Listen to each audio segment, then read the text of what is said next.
Welcome back, wannabes and creators, to another episode of The Complete Creative, the podcast that helps you build a more successful creative business. And this is it. This is the most popular episode of the previous incarnation of my show, The Business of Art. That means that next week we will have the first new episode in over 2 years. And then 2 weeks from now, we will have my first new guest since 2017. And who is that guest?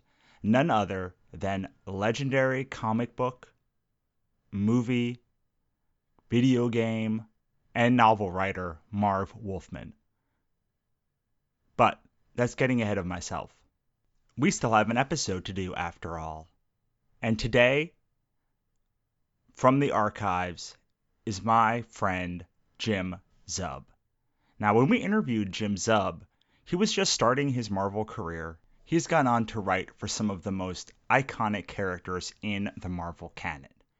But when I talked to him, he had just started, and he was about to come out with his series Glitter Bomb from Image. Now, I've been following Jim for a long, long time.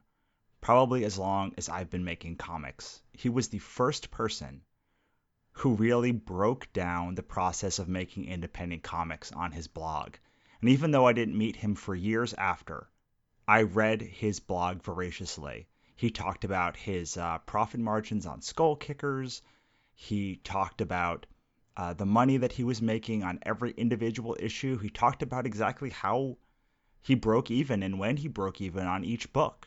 And he still does it to this day. I'm so thankful for all the work that Jim has done. You can tell that he's a teacher.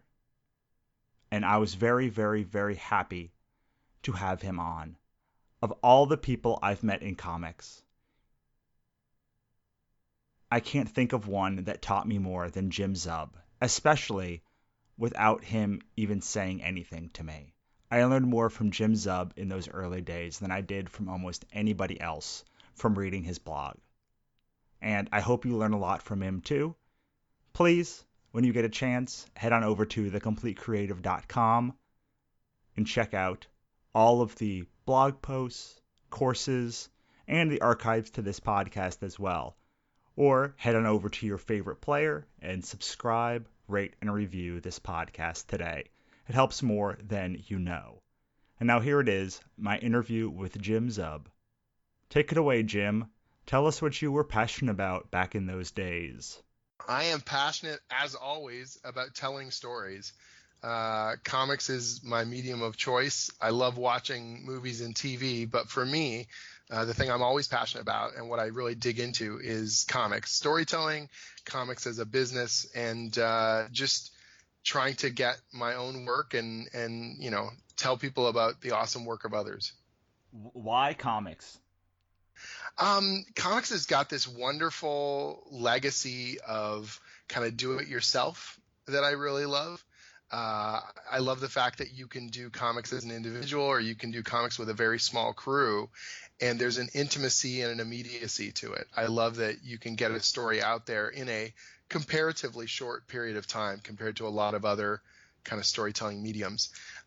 Even though it's now a lot of the kind of source material of big budget movies and Hollywood is currently quite enamored of comics, there's still a scrappy quality to it. There's still very much a personal kind of feel to comics. It still feels weirdly small and approachable as opposed to the Hollywood grind and all that kind of stuff.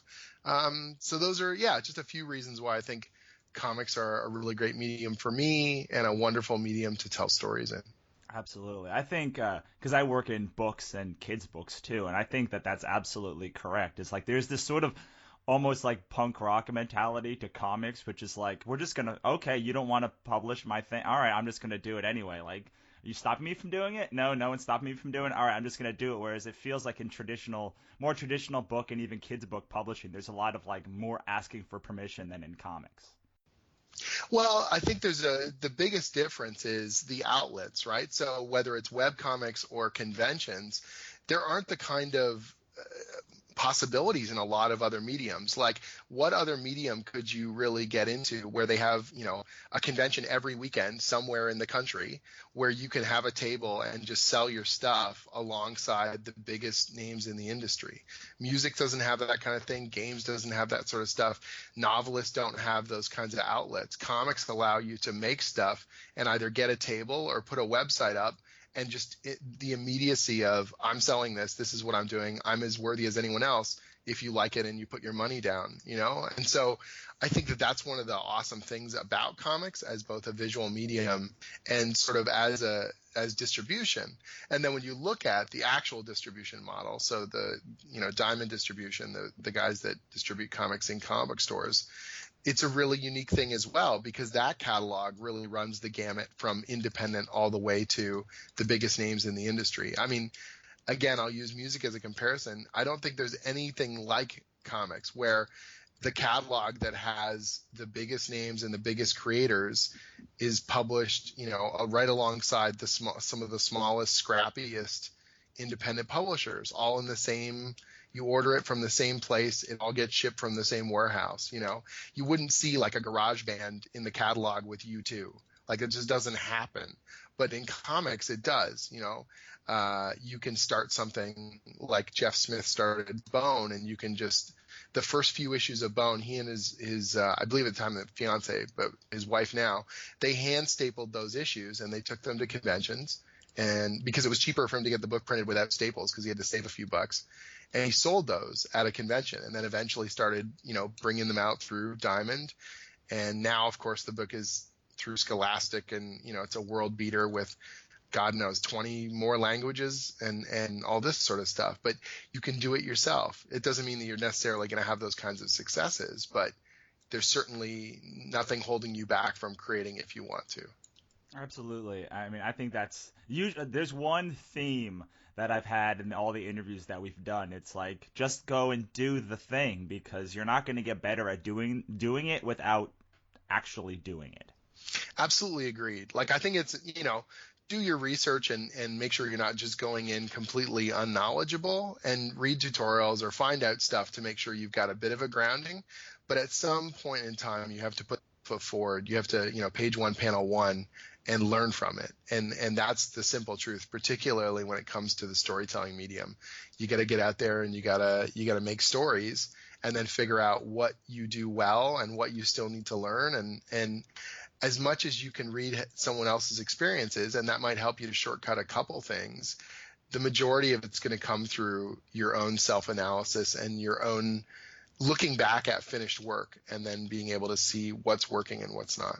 Absolutely, because I could tell you how to write a comic book. There's a million templates online. There's a million articles from people like you and others about like how to do it and how to make money on it. But that is, on some level, a personal experience for like the things that you say and the things that you do that work for you. And while there's a list of 300 tropes, maybe 10 of them work for you, and 10 of them work for me, and 10 of them work for someone else, and they could be absolutely 10 different ones. Mm-hmm. Well, and the types of stories that really resonate with you and the types of stories you want to tell, that's what's going to help you stand out as a creator. One of the most common mistakes I see with young creators, they're showing me their work, and I can tell that they're just sort of like stapling a couple popular things together and hoping that it'll be popular by osmosis or something.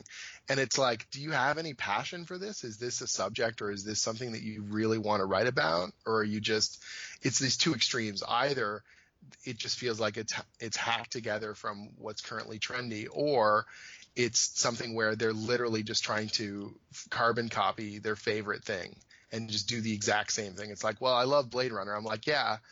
And this reads just like Blade Runner, and we have Blade Runner, and that exists, and you need to do something at least with a twist in order to stand out. Yeah, absolutely.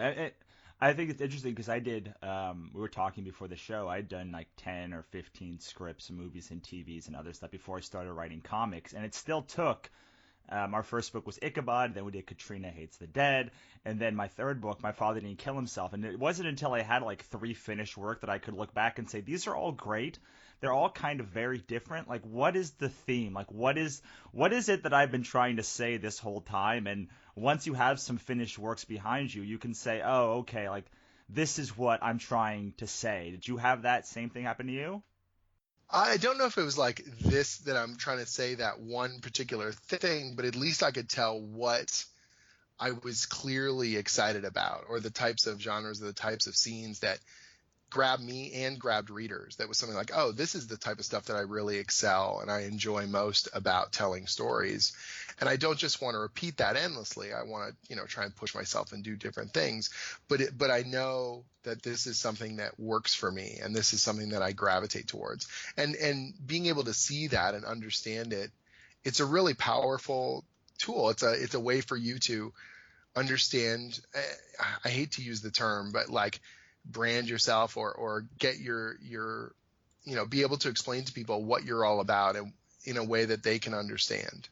I don't say that brand yourself is a bad thing. Like, I'm all about branding. I think that's one of the most important things when it comes to being a creator, because in order to get someone to trust you, I mean, you do a lot of different stuff. Like, you do Skull Kickers, Wayward, Glitter Bomber, 3 very different things. In order for a person to say, all right, why am I going to trust this book? It's like, oh, I know what Jim Zub's about. I know what he does. Like, I'll take a chance on this Glitter Bomb book, even though it may be out of the wheelhouse of what I normally love.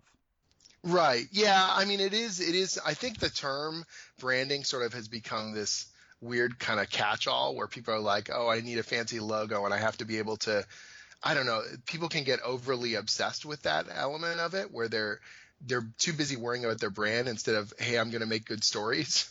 You know what I mean? Like, I think it's about your passion for the work has to come through, and that's got to be clear, whatever the subject matter is. And I can tell pretty quickly if someone is just sort of going through the motions on a story, or if there's something they're really digging into. That comes through. And so, it's true. Like, the work that I do, whether it's commercial work, like I've written Conan and I've written Samurai Jack and Dungeons and Dragons and Thunderbolts now for Marvel. All of these kinds of books, they tend to have a bit of like banter, and they've got a mix of action and humor. And you can sort of say that is part of the Jim Zub brand, if you want to call it that. But equally, I think when you read those books, there's a sense that I'm having a great time, and this is going to be a lot of, like, we're going to have fun. This is going to be entertainment, pure and simple, and that the type of banter and the type of stuff I'm putting on the page is because I've got an energy for the story that I'm telling you. Yeah, but so that second part is also part of your brand. That's what I would contend is most people start with the brand, like you talk about, but like when I coach people, it's always like, let's help you get great stuff and then be able to figure out how to sell this thing, and then the brand comes last. Yeah, because you need to have the work. I mean, it's if people are obsessing over their identity, or it's sort of like these people who are talking about, it's like they're polishing the shelf where they're going to put their awards before they finish the thing. You're just like, it'd be better, make the thing as good as you can, and you'll start to tell what you like and what people like about the work, and then it'll start to coalesce. So I think we're both saying the same kind of thing for sure. It's really about having enough sort of in the rearview mirror that you can look back and assess it. Right. Well, on top of that, I've now signed with a new manager, to do more movies and TV stuff again.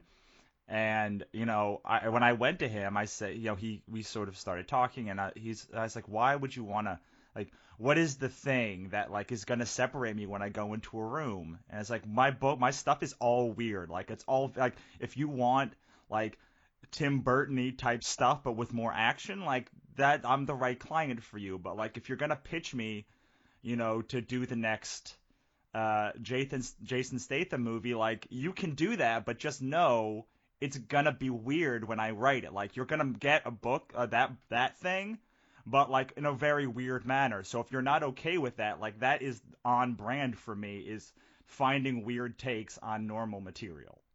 Right. Yeah. And so, in a broader sense, most of my stuff tends to be either action-packed kind of comedy, or there's almost always a supernatural or a fantasy element to it, because that's the stuff that I really gravitate towards. That's the thing that really grabs me. Some of them are darker, some of them are lighter, some of them are for kids, some of them are for adults only. But as a whole, that sort of tends to be where I find myself. There's a lot of action, there's a lot of energy on the page and momentum.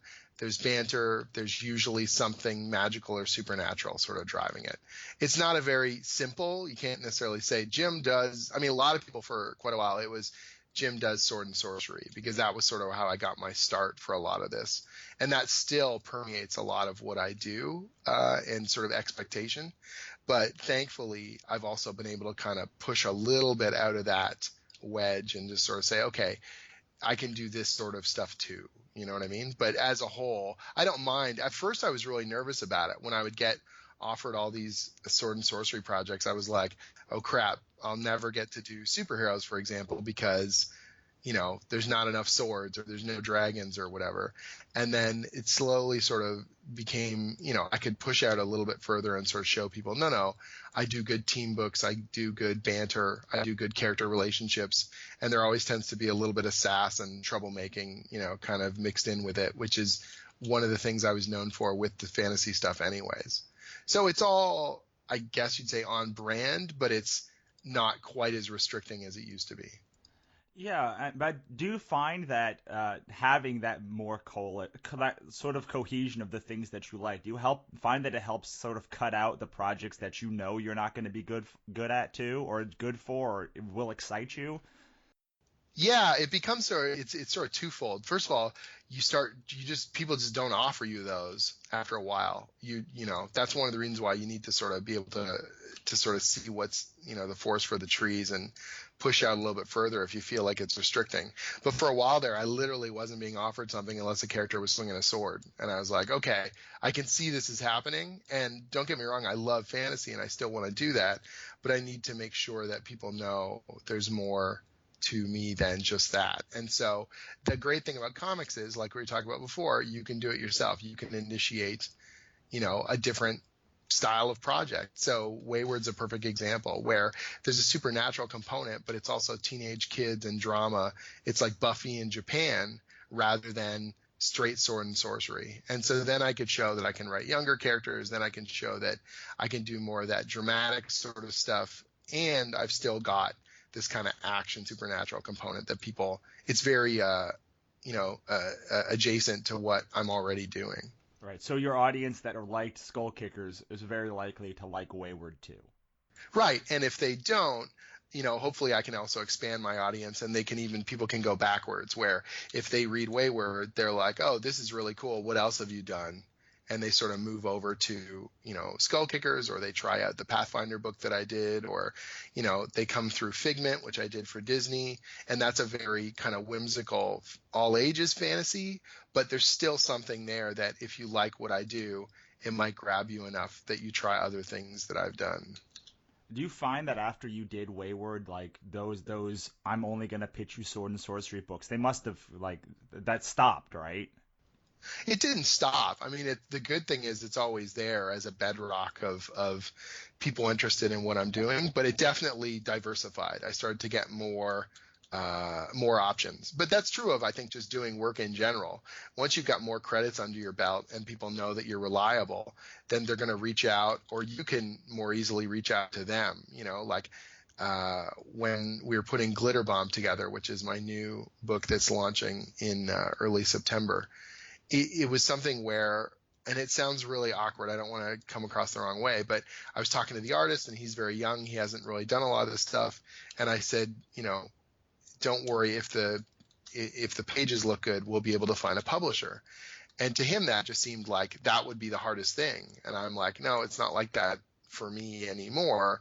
If I've got a project, I can find a home for it. Now it's just about finding the right home and making sure we make the best impact with it.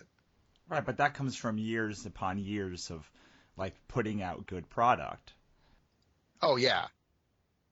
And I don't take it for granted, let me tell you, because you just can't. I don't want to assume that it's always going to be this way, but like right now things are going relatively well, and if I've got a project, a creator-owned project, there's a few different options. The good thing is that so far almost all my creator-owned stuff has been through Image, and they've got one of the best deals in publishing ever, and they've got tons of flexibility. So I really enjoy and want to keep doing creator-owned there. Right. Well, I mean, it sounds like what you're talking about is the networking component of this now. Is like you, and I want this now kind of segues into like the reason why I know you is not from Skull Kickers. It's from that post that you did. Which one, about networking? Of the one about Skull Kickers and the profitability, which I know was more recent, but like you've sort of become this voice in above just comics, talking about like the good and bad about what's going on in your own work. How did that come about? Like, how did you sort of start having the balls, I guess, to like put the bad out there? Because that's not normal. Like, putting the bad out there is not a normal reaction to life. Yeah, I feel weird about that because I don't want to be like, oh, I'm very courageous. Here's a bunch of numbers about how I screwed things up. But there is, yeah. So the short version of this is essentially when I'm not making comics, I teach. So my background's in art and animation. I teach at a college called Seneca here in Toronto. They've got this award-winning animation program, and I've been part of the faculty now for, oh boy, like 13 years. And so teaching really comes naturally to me. Unlike a lot of other people, I like doing public speaking. I like interacting with people. I really enjoy, working with students and watching their skills develop and all that stuff. So my natural tendency is to kind of compartmentalize and break things down into bite-sized pieces to be able to explain something to someone in a way, hopefully, that they can understand and then take that knowledge and go forward. And so when the comic stuff I was sort of making another push into comics. I had done comics in early 2000, through to 2003. I had done my own webcomic online. And then I had taken a step away from it to work at an art studio called Udon. And they do all sorts of artwork for video games and movies and comics. But I sort of I started in art and then I kind of worked in production. So I got to see under the hood how this stuff all worked, how books are published, how they're marketed, how pre-press works, all these different varied kind of departments in publishing and in marketing and in entertainment. And it taught me a ton, but it got me further and further away from telling stories. And so when I finally determined that I was going to dig back in and do my own stories, and we launched Skull Kickers in 2010, one of the things that I was really cognizant about was that there weren't a lot of resources for people talking about how this stuff worked or how distribution works and how books are printed and all those sorts of things. So it wasn't something at first that I intended, but in the back of my mind, I realized that I was very lucky to have this sort of education in the industry and to understand and see so many different roles before I started doing my own stuff again.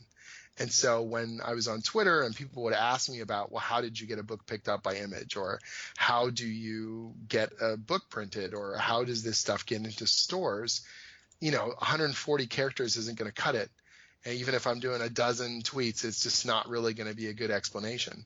So I thought, okay, some of this stuff, I could talk about. I'll just put it into an article. The first one came almost out of spite because there was a Reddit thread where some people were talking about a comic that had recently been canceled that was done by a friend of mine. And there's no other way to put it. The ignorance that these people had, and not that they're stupid, but they just literally did not know how distribution in comics worked. They were like, well, if the book sells 4,000 copies and it's a $3 comic, that's $12,000. I don't see how they couldn't keep it going.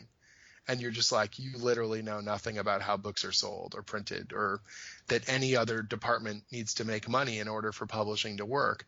And so kind of out of spite, I said, look, here's a pie chart. Here's how this all breaks down. This is where the money goes on your, $3 cover price comic. And I just thumbnailed this thing out and shot it up online. And a whole ton of people started retweeting it and sending it around and being like, oh my God, did you know that, this much of the comic price goes to printing and this much goes to the retailer and this much goes to distribution? Like it was some revelatory thing. And I was sort of like, I guess this isn't common knowledge. It's not something that people generally talk about. And that spun off into a larger discussion about the economics of creator-owned comics, how this stuff works, where the money goes. And inadvertently, it turned into a broader discussion about where my money was going. That Skull Kickers, my sort of big breakout book to a lot of people, wasn't necessarily making a lot of money. In some cases, I was losing money on the book in order to keep it moving forward and keep it coming out. And that was a pretty big surprise to a bunch of people. It wasn't a surprise to other creators, because we've all been doing it and quietly sort of talking in our corners about, oh man, I don't know if I can keep this going. But to a lot of readers and to a lot of people in the press, this was not something that was generally talked about. And so, yeah, that kind of turned into me writing these articles. And so I update my website, several times a year, and I've done about 30 to 40 different articles about the business. So talking about economics, talking about how to pitch your work, talking about printing and distribution and all these different things. And I've gotten a lot of wonderful feedback from people, a lot of kind words from industry people, and a lot from other creators who were getting their start and found it through someone who shared it with them. And, they've brought me their finished comics. And it's really heartwarming to know that, some of the advice and things that I've been able to talk about has benefited other people going forward. Absolutely. There's a couple of things I want to touch on, and put some business names to a couple of these things. The first is the curse of ignorance is one of the ones that you were talking about before, which is once you get knowledge, you have no idea what it's like to not have that knowledge. Right. Totally. Absolutely. And I think you just take for granted the fact that these systems function this way, and that people should know where their money's going or whatever. Yeah, when I talk to people and when I go to shows and they go, "Is this available on Amazon and your site?" I'm like, "Yes. Please don't buy it on Amazon because they take 55%." And they're like, "Really?" I'm like, "Yes." Like, I mean, look, go and buy it wherever you want to. I'm happy that you bought the book anywhere, but like, if your goal is to like support the creator, like Amazon, while it has very good distribution, is not helping you as much as my site. So this is the best because then it's signed, and then my site that I have to ship it to you. But then Amazon is third, great because it's out there. But like, they're taking a huge piece of the pie, and like it's eye opening when I say that. Yeah, and mainstream distribution is very similar, where books are in stores, and the bookstore's got to make money, and the distributor's got to make money, and the publisher's got to make money. Like, everyone's sort of dipping their hand in the jar before it comes back to the creators in many cases. Now, depending on the deal you're signing and depending on how that works, for commercial work, like if I'm writing for Marvel, I'm getting a page rate regardless of anything else, and they're eating any losses. But obviously a book won't stick around very long if it's not making money. With a creator-owned book, it can really vary wildly depending on the publisher, depending on the deal. And so, like yourself, I'm like, hey, if you want to buy the book, I'm more than happy to support you buying it anywhere, digital, physical, what may have you. Buying it for me in person is the best in terms of supporting me, but I know the majority of people aren't going to meet me in person at a convention. So at the end of the day, I'm happy you're supporting the work and ideally sharing it with others so that they get excited and tell other people about what I'm doing. Comics has got such a strong grassroots kind of marketing feel to it, because even some of the biggest titles now, you look at something like The Walking Dead, it sold pretty crappy out of the gate, but it was a really good story and people were talking about it because it was innovative and it was interesting and the characters were really compelling, and it just sort of built bit by bit from there. Yeah, it's a different world because since we've expanded into kids books and novels, I was like, oh, I'll just go to cons and sell these things just like I do like it'd be the same. And it's like, it's a completely different world where like you can email a comic book press person and they will you can be like, hey, I'm having a Kickstarter. You want to do a press release about it? Here's my press release. And a lot of them will take it. They won't all take it, but like a lot of them will take it. Sure. But if you're like, hey, I'm doing a Kickstarter for this novel, like it's crickets. Like, oh yeah, different industry again. Totally. The scrappy nature of comics has got a very intimate kind of feel. And it's funny because once you start doing the conventions, you start seeing the same people over and over again. And there's this weird moment where you'll be doing the shows for a period of time, could be years. And then as long as you haven't, burned any bridges or whatever, there's this weird osmosis where you kind of get brought into the fold because people are like, well, you're always around. You're not going anywhere. You're part of this.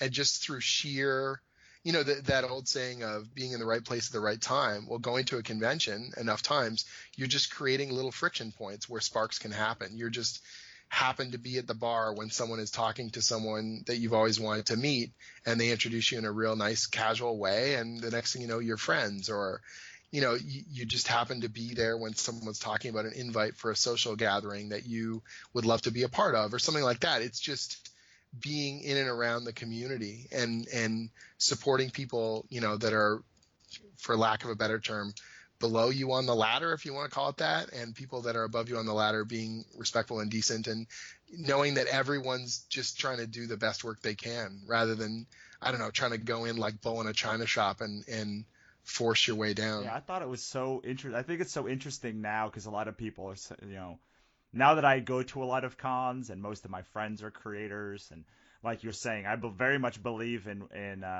what Kevin Spacey says about throwing the ladder back down, just like you clearly do. Oh, thanks. And they're like, oh, I don't know if I'm good enough for a con. I'm like, well, do you have $250? Because like that's the average big con fee. Like that's all you need. Like it's not a curated show. You throw your money down on the table and you get behind the table. And once you move from attendee to exhibitor, like the world opens up to you. Like I don't think there's been ever a transition. Like besides when I moved in with my wife to go from single to living with somebody, that was ever as dramatic as not going to shows to going to shows, then going to show to be behind the table. Because once you be behind the table, you're like, oh, you've got skin in the game too. Now I'm going to take you a little more seriously. Yeah, and obviously the quality of the work matters, and that is a huge part of it. But there's definitely another side where if before the show starts, there are people just wandering around, looking at tables, chatting with each other. After the show closes, people go out for drinks or social events and they chat. That's where the business is happening. It's not really happening on the floor, And so just realizing and seeing that other side of it, and being involved in that other side of it, and not necessarily hanging all your hopes on, oh man, I'm going to meet so-and-so big name executive or editor, and they're just going to pluck me out of the crowd and I'm going to get everything I wanted, but just keeping your ears open and being open to those interactions, and realizing that you're going to make lifelong friends, which I think is even more important. If you're in this and you're just constantly scanning, like you're hunting for work, or you're like, every single person must benefit my career or screw them, it's too much. You're not going to get the types of relationships that you want anyway. If you're there doing what you do and you do it well and you're kind to other people, someone's going to bring your name up in a conversation. Someone's going to ideally pay it forward. And then when it comes time, you will do the same. And I still do, like we've got, on Thunderbolts, the regular artist was, he's not quite a monthly artist. So we had a bit of a buffer. And now by the time we get done issue 5, if he was trying to do 6, he would be falling behind. So they need a fill-in artist to draw the next issue of Thunderbolts. So I said, well, if you guys don't mind, I can recommend a few people who I think are up to the task. And the one they picked, this guy, Sean Izaakse, I've worked with him before. He's great. We worked on the Pathfinder series together. He's reliable. I have no qualms about recommending him, and he's knocking it out of the park. And now he's got an in at Marvel, and everyone feels good, and I look good. I benefit from it, but at the same time, he gets sort of a lifelong dream of getting to work on a big 2 book finally, and it's like that's not uncommon. You know what I mean? You just don't know where those opportunities are going to pop up. It's amazing what happens when you, it's amazing what happens when you like treat people like human beings instead of like ways to get money from them. Like regardless of what it is, like whether it's like I was like, would you go into a party? Like who's the worst person at a party? Like the guy who's always scanning around the room for the better thing, right? The guy who you meet and like asks you for a favor immediately. Like those are the guys that are the worst. Like everybody hates those guys. So, but why in business or like cons or like online? Like, why are you okay with like asking for something without giving first? And why are you okay with like treating these people, whether it's the press or an editor or a publisher or even a fan buying your book, as a commodity as opposed to like a human being? Oh, it's so foolish and it's so short-sighted. That stuff drives me crazy. And I'm not saying that it's easy. Being on at a convention and being socially aware and putting your best foot forward, it can be draining. And it's not everyone is comfortable doing it, but it's part and parcel of the community as a whole. And so, if you're not feeling up for it tonight, maybe tonight's the night you stay in at the hotel and you just chill out rather than going out there and embarrassing yourself or overstepping your bounds. You know what I mean? Like, just being aware. And empathy is so much about, it's not just what you want. It's, if I was the other person, how would I feel about this interaction? Or how would I feel about, like, is this obnoxious? Is this too much? Stop thinking just about your own needs and sort of imagine the other person that you're approaching and what their needs are, quite simply. Some of the best interactions I've had at social events, I would walk up to someone who looked like they were quietly having trouble getting a conversation started. I would go over and talk to them, and it would be great because this person could be really amazing and no one has talked to them, or no one knows what they're all about. Or in a few cases, they're the significant other of some really important person who's been pulled away in 100 different directions. And when they come back, they're like, oh, you seem like a really wonderful person who just made my night a lot less stressful, because my wife or husband is no longer bored out of their minds. Hey, we should be friends. Right, but see, but the issue with that, always the issue with saying things like this is whenever I tell people these strategies, they then use it in the most douchey manner possible, and they're like, "Oh, go find the person at the party, go talk to them, and then if they're important, then I'm going to stick around. If not, then I'm going to move." And you're like you gotta not be. No. Yeah, it's gotta be natural. It's gotta. You have to genuinely enjoy talking to people. You can't. If you go into it and you're just like the Terminator, like you've got that little scanner going in the corner of your vision, and you're like, worth my time, not worth my time.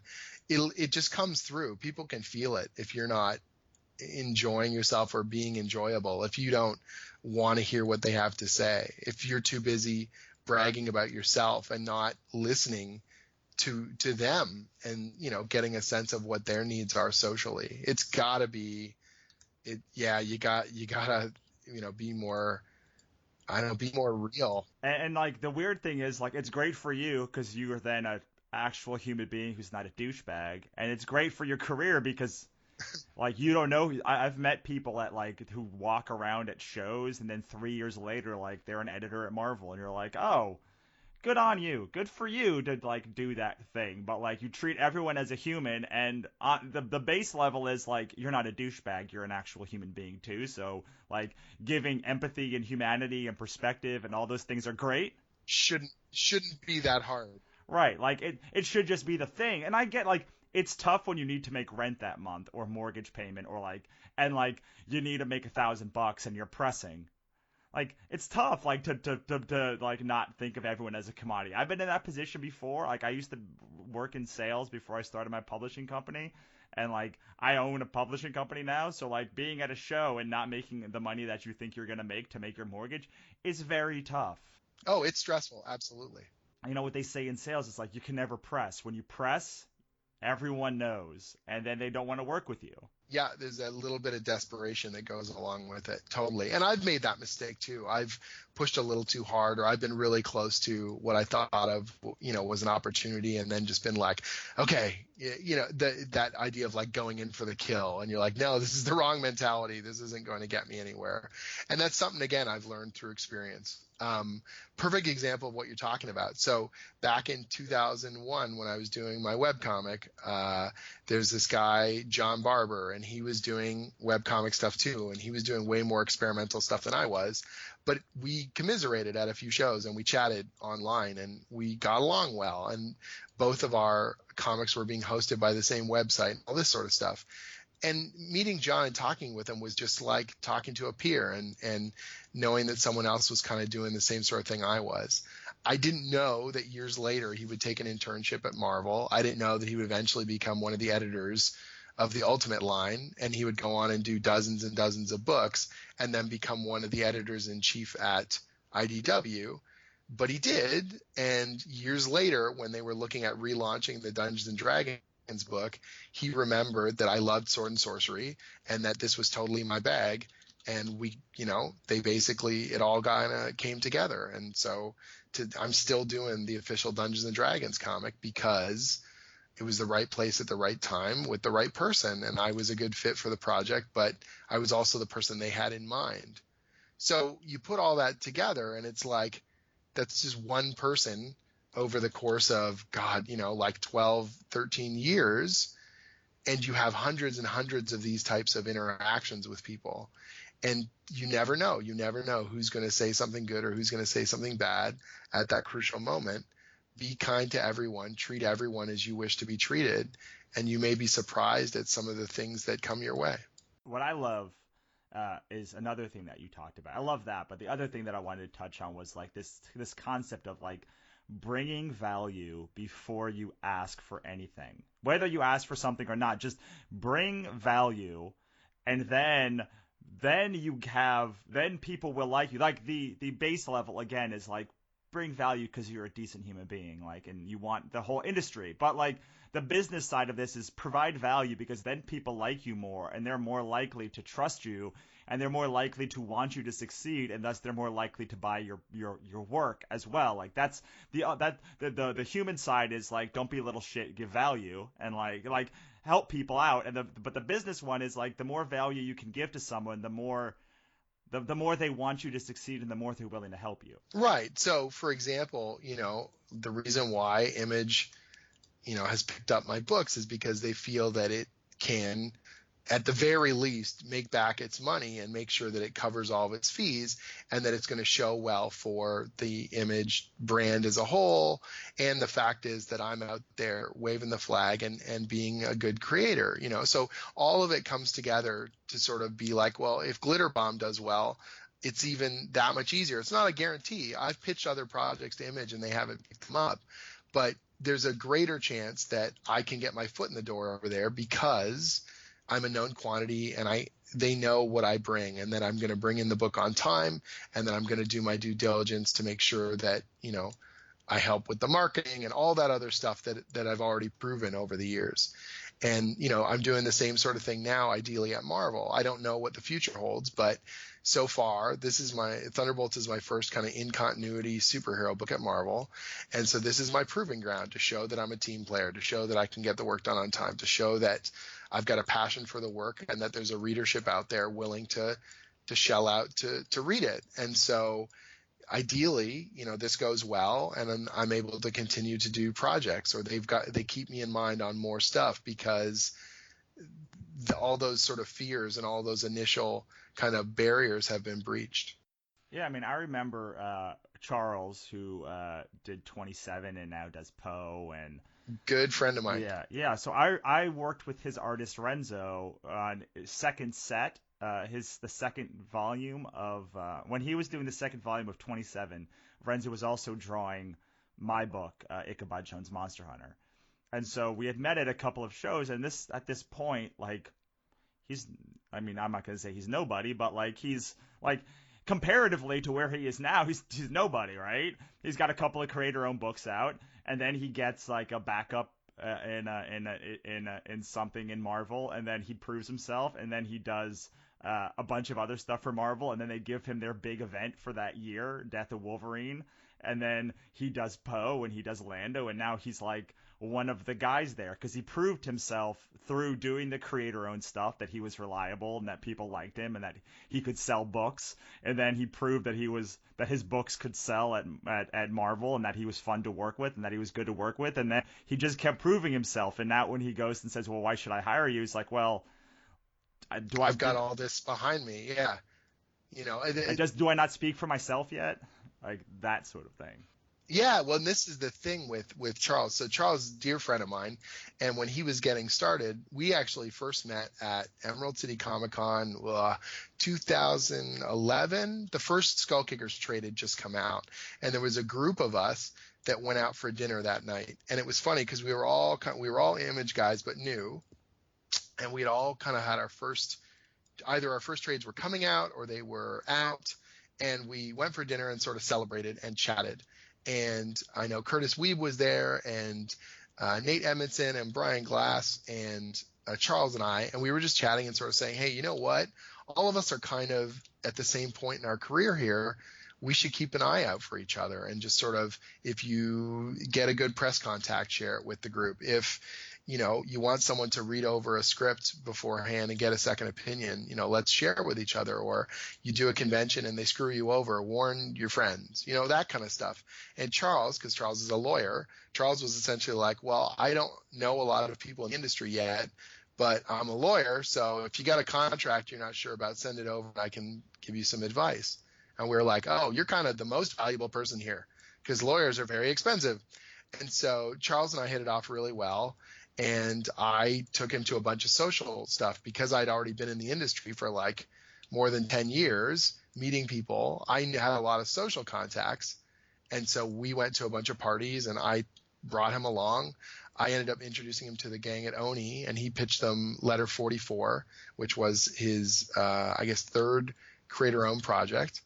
And then, soon after that, he would end up doing the order of operations here. He did Swamp Thing over at DC, and that got him, a lot of good traction because it was a great book and he was a great fit for it.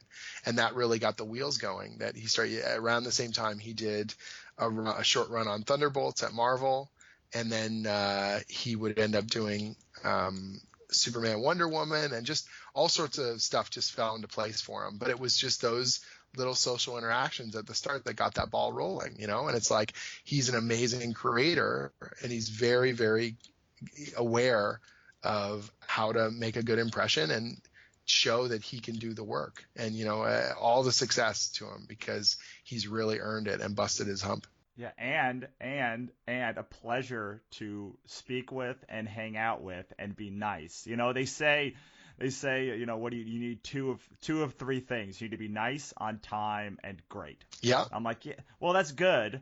Like, it's good to have two of three, but it's better to have three of three because you can never tell about the third one. Like, you never know when you're great.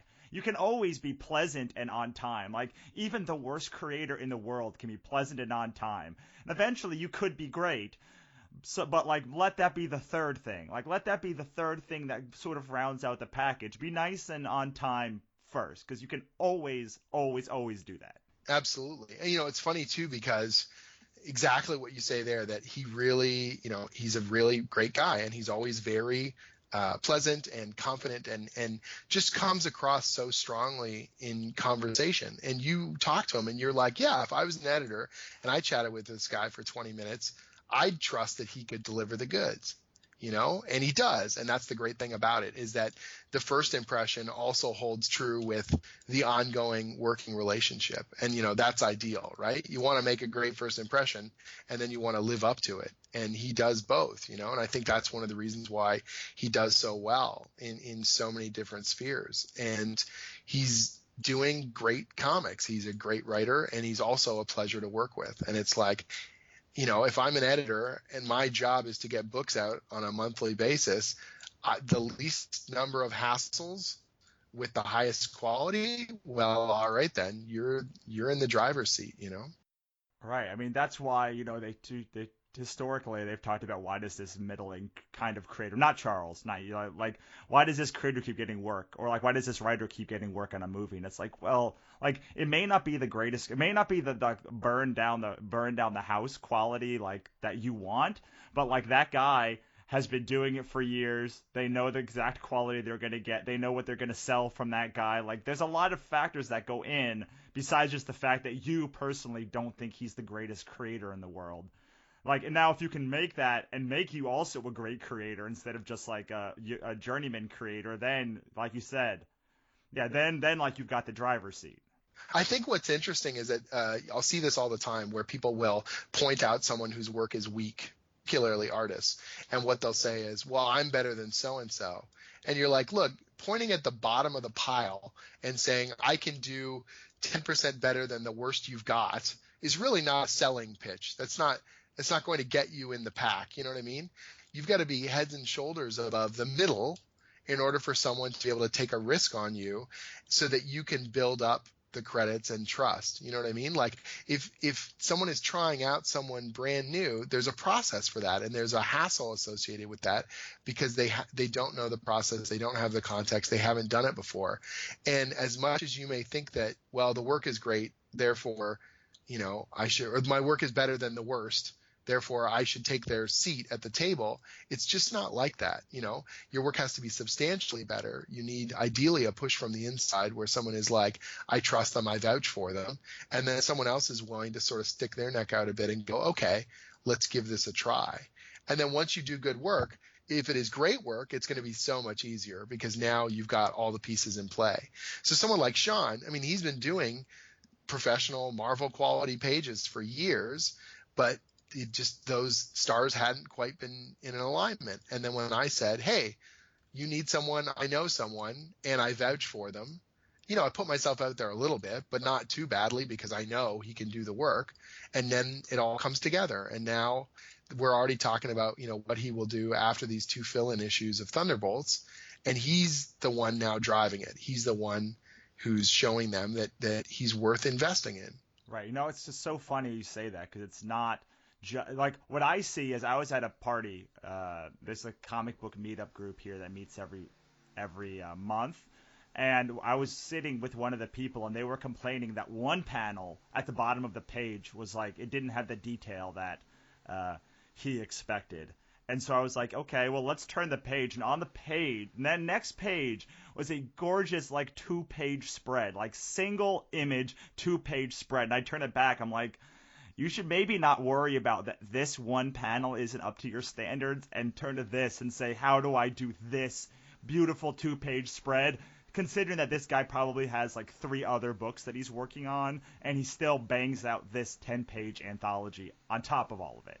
Yeah, it's funny because when I was in art school, that was totally my mentality. I would sit around with my friends and we would look at books, whether it was like comics or role-playing game books or any of the books where they had a lot of artwork, and we would just bitch about them. We would sit around and be like, oh, I could draw better than that. Oh, I don't understand why the editor would let that go through, and all this other stuff when we thought we knew everything. We thought we were so smart because we had all this art knowledge now about theory and how things are supposed to be drawn and the ideals of quality that we could put into our illustrations because we had so much time because we're students. And when you actually get into production, you got to crank this stuff out. Or when you're an editor and you're under the gun and you're juggling a dozen different things and someone hands in crap, it's crap. You're not an idiot. You're aware that it's not ideally what you would want, but you also have to look at the deadline. You have to look at the production. You have to decide, is this the hill I want to die on? Is this worth going back to the artist for? Is this worth fighting about? Or do I just get it done? Because contrary to popular belief, sometimes it is just about getting it past the finish line. And, not to say that you want to crap it out, not to say that you want to do less than your best, but things happen. Stuff goes wrong. People's lives fall apart. And so now when I look at books and I see something not as good as I would expect from an artist or from a publisher, I go, oh, this thing must have fallen through the cracks. Or, oh, this wasn't what anyone wanted it to be, but it's done. You know what I mean? There was a particular book that I was working on, and there were a bunch of different artists, and one of the books came out, and some of the art in there was hideous. And I thought, how could this person, and I knew the art director, how could they have hired this artist, or how could they have accepted this art? And I didn't say anything. Months later, I'm at a convention, we're out for drinks, and that book comes up. Someone else brings it up. And the art director's talking and rolls her eyes, and she says, oh, I had so much trouble with that book. The artist, they had a death in the family, and they couldn't afford to pay for a funeral, and they called me crying, begging for work. And I just threw them the first thing I had on top of my desk, and they crapped it out. And I felt so guilty and awful for all the bad things happening in their life. I just let it go. And I thought, well, there's the story. That's exactly how bad work sometimes happens, right? Someone doing a nice thing, doing a favor for someone, it comes back and they kind of got burned, but it's still kind of the nice thing to do because real life got in the way, and you got an ugly looking book, but someone else could look at that and go, well, I can draw better than this. These guys suck. Right. I mean, it's like treating everyone like a human. Like there's always a human behind that page. Like my artist for my new graphic novel, he got tendonitis or something in his hand, and he's like, I can't draw as fast as I was, and luckily I'm not on like a tight deadline of this. But like, what do you do? Like, what do you do when like you're in Argentina and your power goes out for a month, and I'm emailing you freaking out because I haven't heard from you and pages are due.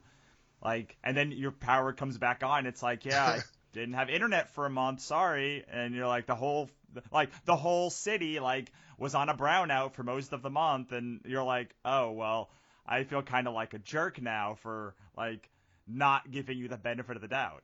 Yeah, life happens, and it's not to say that you should never hold someone accountable for quality, because you try to as much as possible. But again, it's that thing of, is this the hill I'm willing to die on? And every so often, if I don't like the way something looks, or it's not coming together properly, or I think it's absolutely crucial that there's a change, I will raise it. I'm not invulnerable to this. I'm not saying that everything has to go through. But on the other hand, you got to decide, okay, this is where I'm going to hunker down and make some noise. We need this different, or this is absolutely crucial to the story and it's not coming through on the page. We need an edit here or whatever.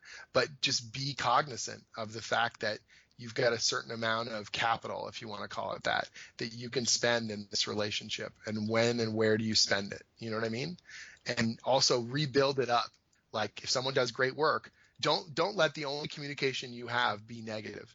Don't let it be like, if they don't hear anything, it's approved. Like, that's garbage. You've got to be a cheerleader. You've got to tell people that they're doing good work. You've got to compliment them just as you hope they compliment you, because they need to hear it, because they're a creator and they're invested in this. A lot of people get the wrong idea that the writer is the dictator and that they run this thing. And it's like, yeah, I might create our own books. I'm the project manager, and in many cases, I'm the person putting my own money down first, but that doesn't mean that I can't be decent or that I shouldn't treat other people well. This is how you build positive relationships and continued relationships. Someone like Marshall Dillon, he letters all my creator-owned stuff, and he's actually lettered a bunch of my commercial stuff because I've recommended him, because he's reliable and amazing and a dear friend. And this guy has gone to the wall for me when we've been under the gun and I literally need something lettered overnight because it's due and we just got in the colored pages. This guy will stay up all night and do it. And the reason why we have this relationship and the reason why we have this trust is because we've both been there for each other and we've both gone to the wall for each other. And it's like, Marshall had a really, really bad month.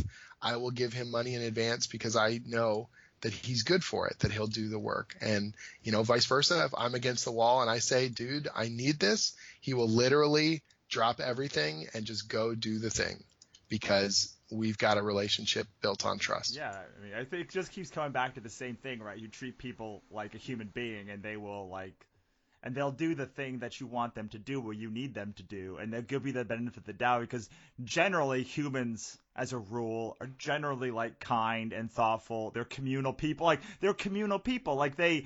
We only exist right now because we formed communities and banded together and helped each other. So if you're falling into that communal construct, then you can get a lot out of people because that's what they want. They want a part of a community. It's only when you're treating them as a commodity that they're like, no, go screw yourself. Absolutely. And the thing is that, again, it really goes both ways. You've got to, if you go into it trying to squeeze the most out of people and treat them like garbage, at some point they're just going to be like, well, I know what you want me here for. Like, yes, it's a working relationship and there's money on the line and we've all said we're going to do the best we can to do this thing, right? But you have to trust. Once we're in this together, you have to I have to trust that you're putting your best foot forward and doing it in the same way that you trust me, that I wouldn't ask this of you if I didn't think it was important, that I wouldn't set this deadline. I'm not just doing this arbitrarily to mess with your life, that I'm saying this is when stuff's due because that's when we need the files in, you know what I mean? Because this is what is required. And all that kind of stuff. It's about respect, and it's about communication. And if something goes wrong, that's when you really see what people's values are. If everything runs smoothly, it's great and you might get the work done. But the first time something goes out of whack, do they keep lines of communication open? Do they, do their best to help out? Do they contribute rather than just burn it all down and walk away? And that's when you get a real sense of the value of their contribution and who they are when things aren't ideal, and that you understand that you don't take that for granted. Absolutely. Well, I could continue on this line all day. Let us talk real quickly about what you have coming up. I know you have a big release on my birthday, so you want to talk a little bit about Glitter Bomb and what it's about? Sure. So I've got a bunch of different projects on the go right now.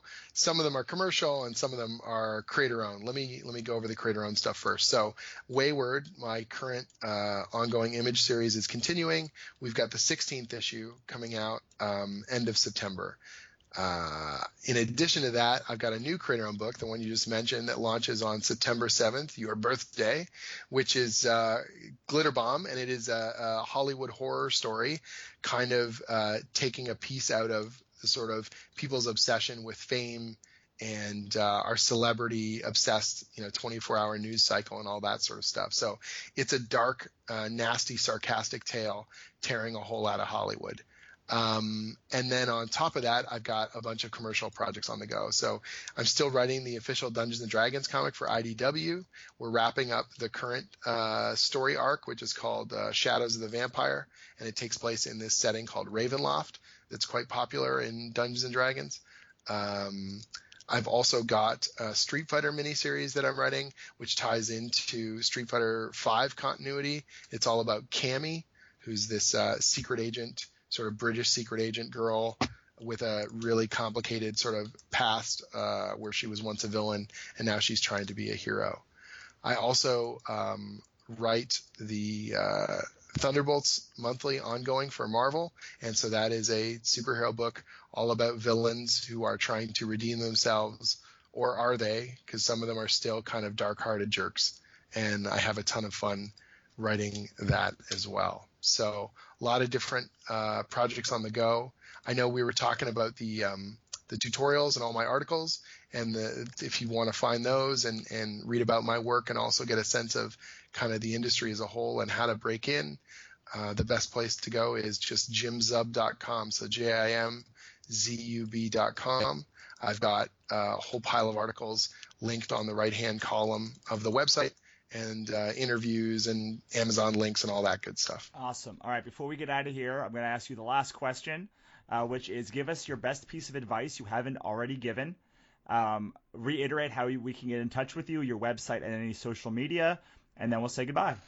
So the best piece of advice that I haven't already given, if you want to create comics, what I recommend is that you start small and then work your way up. So I know you have epic stories you want to tell. I know you have big ideas and you want your first project to come emerging from your head like Athena did from the mind of Zeus.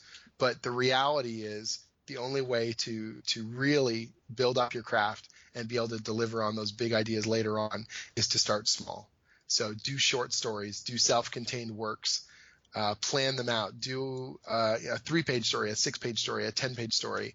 Do little anthologies. Do a one-shot, one comic, one issue story. Figure out what's working and what's not.